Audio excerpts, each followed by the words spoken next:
when there is an earthquake or a tsunami and people die, did these people attract that, or is this a natural thing that was going to happen anyhow and they just happened to be there? How? If you'll think of creation, you create your own reality, as attraction, if you'll think of it as cooperative components aligning. We had a conversation earlier with a friend who said, I got into the vortex and then my job went away. So she became cooperative to her joy and not cooperative to her discomfort. And when she was cooperative to her joy, then things that didn't match that couldn't stay around her. So if you think of rendezvousing, in other words, it's much easier to understand creation. That's why we talk about this vortex as this swirling environment where law of attraction assembles all cooperative components.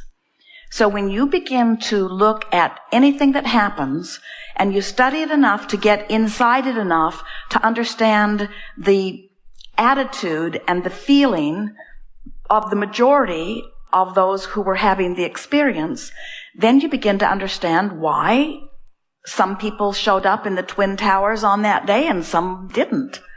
Why some went someplace else and some showed up. Why some end up on the airplane and some don't. Why some gravitate to a particular part of the world and some don't. In other words... So the earthquake in Haiti, did these people attract that? The answer to that has to be they rendezvoused with the manifestation that occurred because the vibration of their being matched it. And there is never an exception to that. And then people who are outside the vortex, who are trying to wrap their thoughts around what we are teaching here, then they proclaim, well, Abraham, you're blaming the victim. And we say, we are not blaming anyone, and we are not even identifying a victim. We are trying to free everyone to their own creation. In other words, we are trying to free the victim, so to speak, and help anyone or everyone understand that when you care about how you feel, and therefore you train your vibration to one that feels the best that it can feel, you can't be at what you personally would consider to be the wrong place at the wrong time. Now, there's another really big part of this, and that is you, just like you don't get to choose what sexual orientation anyone else has, you don't get to choose when the right time for them to make their transition is either. And you don't get to decide whether it was something that was in vibrational alignment with the larger part of them or not.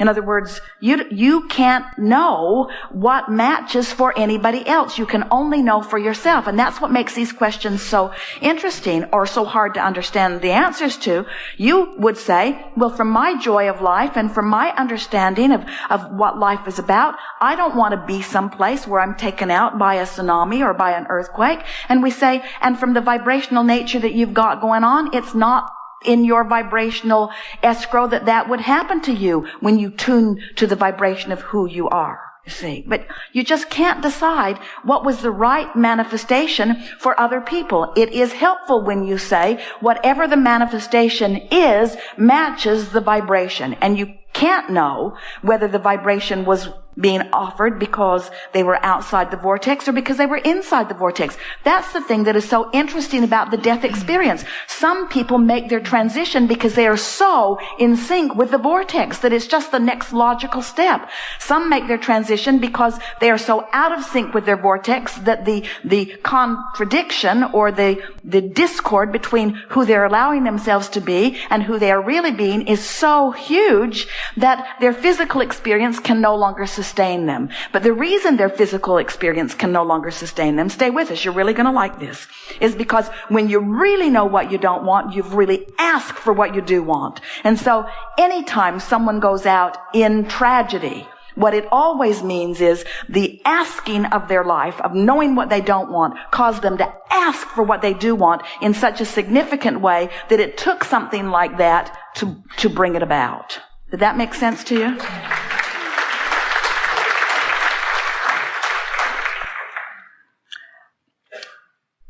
from the moment that we began expressing in this format, the questions that would come forth would be, well, what about the little ones? And what about the suffering? As if we were not understanding, or as if they were not understanding, that suffering is not the way that humans are punished, and death is not a punishment. Everything is about well-being being dominant, and humans, all that is, being called into the well-being through the path of least resistance. And sometimes, for some people, in large groups or individuals, the stakes of their life become such, because of the struggle that they've lived, that the path of least resistance to the joy that they have been asking for, fervently asking for, is through what is called the death experience. So, we know this is not an easy discussion to wrap your thoughts around. Earlier, as Esther would hear us speak like this, she would say, don't want to get too happy because I don't want to die. I don't want to be a perfect vibrational match to non-physical energy. I'll just hang around on the ornery edge. Still doing my work. Still putting more stuff in the vortex, you see. But some people have given up. There are people no longer putting anything in the vortex. They are despondent and no longer asking. And there are others that are asking but not going, and asking and not going, and asking and not going, and asking and not going, and asking and not going, and asking and not going, until the asking is just the strongest vibration they've got going on, and then they go into the vortex, you see. So it's important. You got to get your thoughts wrapped around what death really is. And death is not what humans make it out to be. Death is relief and release from resistance. And there is no such thing as death in an ending form. It's just the releasing into more life. And the exhilaration. It's an interesting thing. If people would allow it, they could go to the site, like Haiti, where there were so many people, more than they have identified, who have made their transition.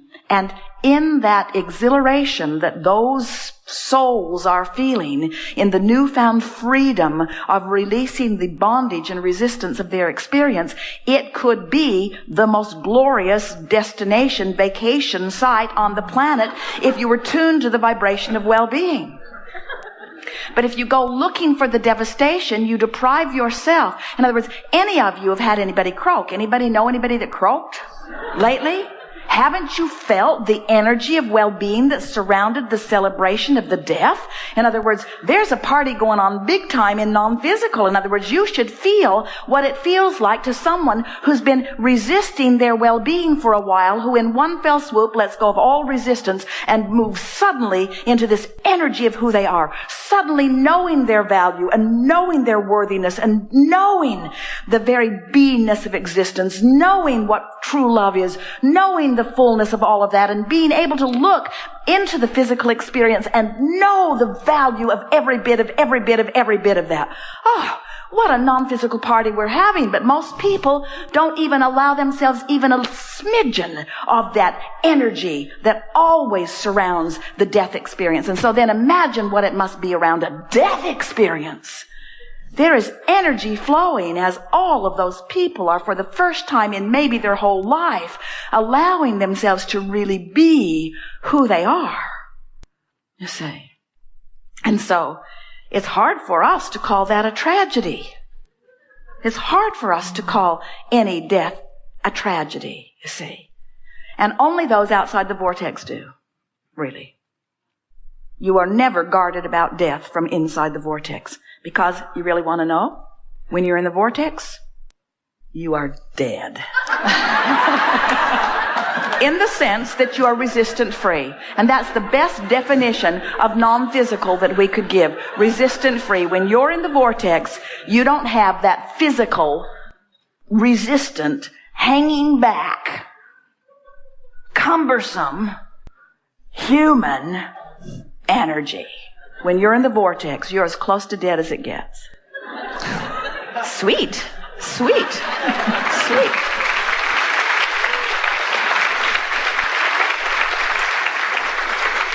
But it's hard for you to be in this physical world because you talk like that out in the world, they'll point at you. So don't talk like that out in the world. Tell no one. Just be happy anyway. Just be happy anyway. Don't let every single thing that every single person thinks should be the reason that you should sacrifice your joy. Don't let them do that to you. Take a stand. Take a stand inside the vortex. Say to yourself, I'm not going there with you. I'm not going there with you. I am not going to suffer over Haiti. I am not going to suffer over Haiti. Because it's not going to bring anybody back. It's not going to help one thing. I am not going to suffer over Haiti. Instead, I'm going to let the suffering that I already did, because I couldn't help it, I'm going to let the suffering that I already did, which put so much into my vortex, I'm going to see them as the other side of that wave. I'm going to see them as more joyful. I'm going to see them as taking more control of their experience. I'm going to see them basking in the deliciousness of more people's attention. I'm going to see, in my mind's eye, the attention lasting longer than just what is politically or popularly correct. I'm going to see this as a new beginning for these people. I'm going to see them understanding that there are many people from all around the world who do care about them. I'm going to see this as a progressive new beginning for them. I'm going to see them as stepping into this century in new ways, as new aid and new attention and new things flows to them. I am not going to suffer. I'm going to be solution-oriented about it. I'm not going to be problem-oriented about it. Not again. Not me. Not now.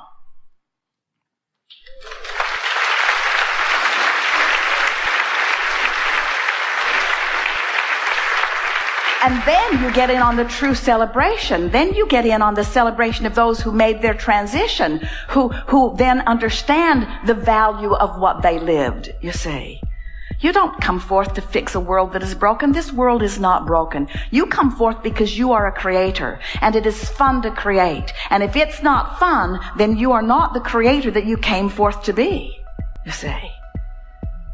You came to experience contrast, yes you did, knowing that when you take that step one, which causes you to ask, that source will wrap itself completely around the solution that you've asked for and hold a never-ending signal that you can tune into anytime you want, and that you can feel through your emotions whether you're tuned into the solution or not.